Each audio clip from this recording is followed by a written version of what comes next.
मैं आपसे फिर यही सवाल पूछना चाहूंगी कि जैसे पहले राजे रजवाड़े हुआ करते थे, छोटी छोटी रियासतें होती थी, आपस में लड़ाई होती थी, क्या अब भी वही चल रहा है, उसी विचारधारा पे चल रहे हैं? क्योंकि करनी सेना अलग अलग टुकड़ों में हुई, अब किस विचारधारा से ये लोग अलग हो रहे हैं और सबके उद्देश्य क्या अलग अलग हैं? जी, अनेकता में एकता, एक ही संगठन है करनी सेना। कुल मिला के मैं छोटे शब्द में कहूँ तो अनेकता में एकता के जो दर्शन होते हैं वो करनी सेना में होंगे आपको, क्योंकि ये वीरों का संगठन है और विचारों के मतभेद होते हैं, लेकिन अल्टीमेटली अंततः सिद्धांत एक होते हैं और उस सिद्धांत के लिए हम सब लड़ रहे हैं। और जब लड़ाई होती है तो चाहे मुगलों से लड़ना हो, मैं मुगलों का इसलिए बोल रहा हूँ कि आपने बोला राजे रजवाड़ों से, तो मैं वहीं से शुरू कर रहा हूँ कि चाहे मुगलों से लड़ना हो, चाहे किसी भी विपरीत परिस्थिति से लड़ना हो, तो क्षात्र धर्म है और क्षत्रियता का धर्म है कि हमें लड़ना सिखाया जाता है और हमारे हिस्से में लड़ाई आई है। तो हमारा उद्देश्य और हमारे सिद्धांत सभी के एक है। व्यापक समाज है, व्यवस्थाएं व्यापक होंगी तो संगठन एक नहीं, दो नहीं, तीन होंगे, तीन की जगह और ज्यादा भी हो सकते हैं, उसमें कोई दो राय नहीं है। लेकिन राणा जी, संगठन की जब टूट हुई है वो निश्चित तौर पर जब मतभेद हुए हैं उसकी वजह से हुई है।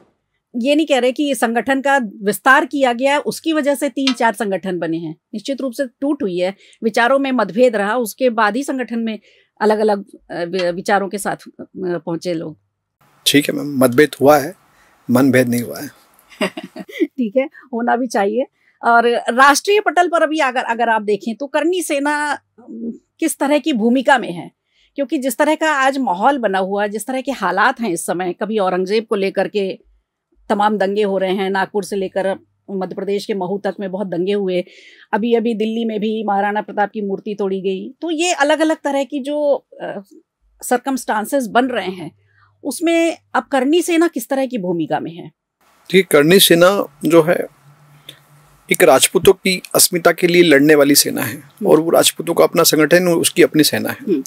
तो जहां हमारे वीर, आप एक चीज तो मानते कि इतिहास जो है सारे क्षत्रियों के, राजपूतों के, उन्हीं के नाम से दर्ज है। तो जहां हमारे क्षत्रिय समाज के वीरों की या अस्मिता की बात आती है तो वहां हम लड़ते हैं। ठीक है, वहां राष्ट्र में भूमिका हमारी जो है, अभी राष्ट्र में जो भूमिका हमारी है वो केवल और केवल करनी सेना ही ऐसा संगठन है जो गैर पॉलिटिकल है और गैर पॉलिटिकल होने के बाद भी संघर्षशील है। तो आप देखेंगे तो हम कभी हिचकिचाते नहीं हैं, हम बेपाक होते हैं बोलने में, करने में, लड़ने में, सब चीज़ों में हम बेपाक मिलेंगे आपको। तो राष्ट्र में हमारी भूमिका है, राष्ट्र निर्माण की पहले भी रही है और सदैव राष्ट्र निर्माण की भूमिका में हम अग्रणी पंक्ति में दिखेंगे आपको। आपने पॉलिटिकल की बात की, राजनीति की बात आपने छेड़ ही दी है, तो आपसे ही पूछ लेते हैं कि आप स्वयं भी कांग्रेस में थे, फिर कैसे मोहभंग हो गया कांग्रेस से? सवाल अच्छा है आपका कि मोहभंग हो गया। मोहभंग माने या फिर एक होता है कि आप के लक्ष्य होते हैं और लक्ष्य मैंने निर्धारित कर रखा था कि मुझे कांग्रेस की सेवा की, जब तक मैं कांग्रेस में रहा पूरे निष्ठा से सेवा की। आपको पता भारत जोड़ो भारत जोड़ो यात्रा के बाद माननीय राहुल जी से मैंने नमस्ते किया और इस्तीफा उनके हाथ में दिया और उसके बाद से फिर मैं कभी कांग्रेस के दरवाजे नहीं गया, दफ्तर नहीं गया। मतलब राहुल गांधी से आपकी मुलाकात हुई है? बिल्कुल। कैसा व्यक्तित्व है उनका, जिस तरह से उनको गढ़ा गया, उनकी छवि जिस तरह से देश में बताई जा रही है, आपको मिलकर कैसा लगा था?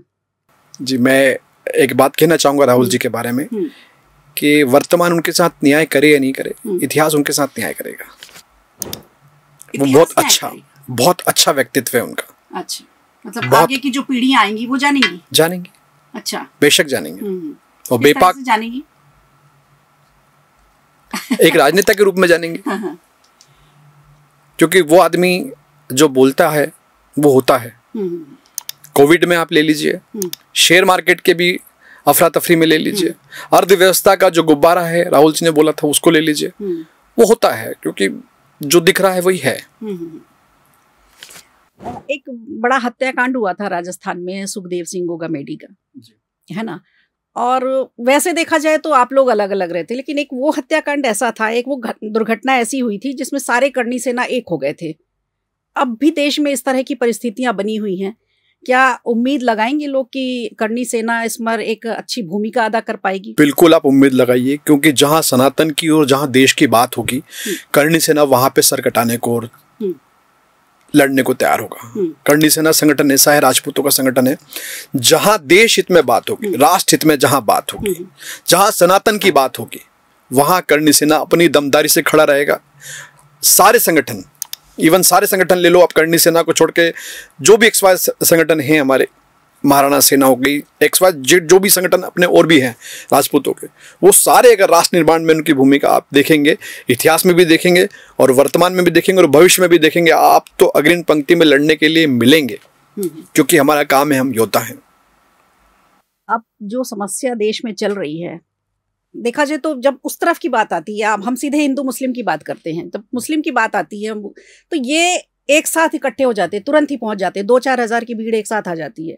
लेकिन यहाँ पर इतने सारे संगठन हैं आपके, मतलब 3 तो हमने रजिस्टर्ड अभी बताए आपको, इसके अलावा और भी हैं जो रजिस्टर्ड नहीं है, फिर बजरंग दल भी है, विश्व हिंदू परिषद भी है, तमाम हिंदू संगठन है, उसके बावजूद भी महू जैसी हिंसा हो जाती है। खबर नहीं मिल पाती कुछ की इस तरह की कुछ संवेदनशील माहौल तैयार किया जा रहा है। महू की घटना का आपने जिक्र किया और यकीन मानिए कि आपने मेरे दिल पे प्रहार किया है, क्योंकि इंदौर जो है माँ अहिल्या की पावन नगरी, और माँ अहिल्या जो है न्याय की प्रतीक है, न्याय के लिए जानी जाती हैं और स्वच्छता का प्रतीक आज भारत में, पूरे वर्ल्ड में इंदौर बन चुका है। और इंदौर के समीप महू जो बाबा अंबेडकर की नगरी है, वहां पे पथराव जैसी घटना होती है, तो वो सुनिश्चित घटना है। क्योंकि ये घटना हुई क्यों है, विस्तार से समझिए आप थोड़ा सा। ICIC टूर्नामेंट था, वो भारत ने जीता, और भारत के ही देश, भारत जैसे देश में भारत के ही नागरिक जहां उनकी टीम जीतती है, उसका जश्न मनाने के लिए रोड पे निकलते हैं। और निकलने के बाद एक सुनिश्चित प्री प्लान पत्थरबाज पहले से पत्थर लेके मस्जिद में छुपे हैं और पत्थर से हमला करते हैं, तो ये हिंदुस्तान में पॉसिबल है। एक शर्मसार करने वाली घटना है ये। आप लोगों को मस्जिद में यही सिखाया जाता है कि आप पत्थर की टोकरी बनाएं, हथियार रखें और हमला करें, तो आपकी पहले से प्री प्लान होगी, पहले से एजेंडा होगा आपका। लेकिन सारे पत्थरबाज, मैंने पहले भी बोला है कि सारे पत्थरबाज सुन लें, इस टाइप का कृत्य अगर आगे करने की कोशिश की है तो पत्थर का जवाब करनी से ना गोली से देगी, ध्यान रख लेना ये चीज को। पुलिस, प्रशासन और संगठन, जो भी हिंदू संगठन है, इनको मालूम नहीं पड़ता कि मस्जिदों में इतने पत्थर इकट्ठे हो चुके हैं, ना इसमें कभी पुलिस ने कोई कार्रवाई की, ना इसमें प्रशासन कभी सतर्क दिखता है। आखिर मस्जिद से और घरों से, छतों से इतने पत्थर आ कहाँ से जाते हैं, कैसे इकट्ठे हो जाते हैं ये? मैडम, वही सवाल तो हमारा प्रशासन से पूछने के लिए है कि कट्टरपंथी लोग हैं वो। हमारा मुस्लिम से कोई भेद नहीं है, कट्टरपंथी हैं। जिस देश में हम रह रहे हैं, आपको राष्ट्रगान नहीं बोलना है, आपको भारत माता की जय नहीं बोलना है। जिस देश का नमक हम खा रहे हैं, जिस देश में हम रह रहे हैं, उसकी जय बोलने से क्यों कतराना है? आपने अपनी कंट्री, जो इस्लामिक कंट्री है, उनकी हालत देखिए, कितनी क्रूरता है वहाँ। ये कृत्य वहाँ दूसरी जगह आप करके देख लीजिए, कपड़े उतार के घुमाते हैं लोग। और यहाँ भारत ने, संविधान ने स्वतंत्रता आपको दे रखी है, तो उसका आप मिसयूज कर रहे हैं। और पुलिस प्रशासन को मैं यही बोलूँगा कि जितना जांच आप मंदिर की कर सकते हैं, मंदिर की ज़मीन की कर सकते हैं, क्या आपने मस्जिद की कभी जांच की? क्या आपने कभी वक्फ बोर्ड की ज़मीन खंगाली? कितने राज निकलेंगे, कितने भेद निकलेंगे? तो वो लोग प्री प्लान, और उनका एजेंडा है। मदरसे में यही सिखाया जाता है कि आपको इनसे कैसे लड़ना है, कैसे बात करना है, कैसे संवाद करना है, कहाँ गोली चलाना है, कहाँ पत्थर चलाना है। जो उनकी शिक्षा है वही सीख रहे हैं वो लोग। तो इसमें प्रशासन की फेलियर तो है ही, क्योंकि आपको खुफिया तंत्र का, खुफिया विभाग होता है हमारे प्रशासन में, तो उसको ये इंटीमेट तो करना चाहिए कि यहाँ पे ये गतिविधियाँ चालू हैं। और आप देखेंगे तो बजरंग दल अगर कोई एक्टिविटी करेगा या RSS कोई एक्टिविटी करेगा तो उस पर पूरी नजर रखी जाएगी। लेकिन अगर यही सिमी के कार्यकर्ता खंडवा में उपद्रव करते हैं और संगठन चलाते हैं, वहाँ सिमी की ट्रेनिंग लेते हैं, तो प्रशासन कहाँ है?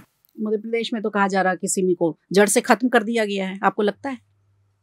ये कौन है फिर जो मऊ में घटना हुई? ये कौन है? मतलब ट्रेनी लोग हैं वो। हाँ। जो ट्रेंड है वो सिमी के कार्यकर्ता हैं, वो कोई अलग से तो उनके सर पे लिखा नहीं कोई सिमी के कार्यकर्ता है। खत्म कहाँ कर दिया, वो स्लीपर सेल हो गए अपने।